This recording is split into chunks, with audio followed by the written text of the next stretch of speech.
আজকে ছিল মহানবমী, আর সবাই মিলে আজকে ঠাকুর দেখতে বেরিয়ে পড়েছি। আর কি ভিড় দেখতে পাচ্ছেন, এখন বাজে রাত্রি 2টো, মানে ভিড়ের কোনো শেষ নেই। তো এর আগে তো মেয়ের প্রোগ্রাম ছিল শেয়ার পার্কে, তো প্রোগ্রাম করার সময় অনেকগুলো ঠাকুর দেখেও নিয়েছি। তো আজকে ভাবলাম নবমী লাস্ট দিন, যেগুলো বাকি আছে সেগুলো আজকে দেখা যাক। তো আমরা 3জনে বেরিয়ে পড়েছি।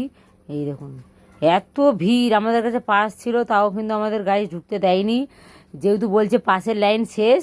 তো জেনারেল সবাই যেখানে লাইন দিয়েছে ওখানে মানে 1 থেকে 1.5 ঘন্টার উপরে লাইন দিয়ে তারপর আমরা কিন্তু ঠাকুর দেখছি।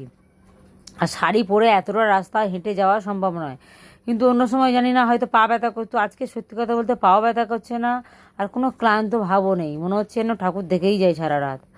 আমরা মানে কি বলবো, ভোরবেলা ঘরে এসেছি, সারা রাত ঠাকুর দেখে। এই দেখুন প্রচণ্ড ভিড়, আর প্যান্ডেলগুলো যে দারুণ দারুণ করেছে, আর দুর্গা ভিতরের প্রতিমাগুলো কিন্তু মুখগুলো দারুণ করেছে সবাই বলছে। তো প্রত্যেকটা প্যান্ডেল কিন্তু আমরা এখানে কমপ্লিট করে তারপরে বাড়ি গিয়েছি। আর এখন যেহেতু এখানে কোনো গাড়িও ঢুকছে না, তার জন্য কিন্তু সবাই হেঁটে হেঁটে ঠাকুর দেখছে। এই দেখুন, আর আমার মেয়ে তো পুরো কান্না করে দিয়েছি, ওর পায়ের ওপর কেউ পা তুলে দিয়েছে।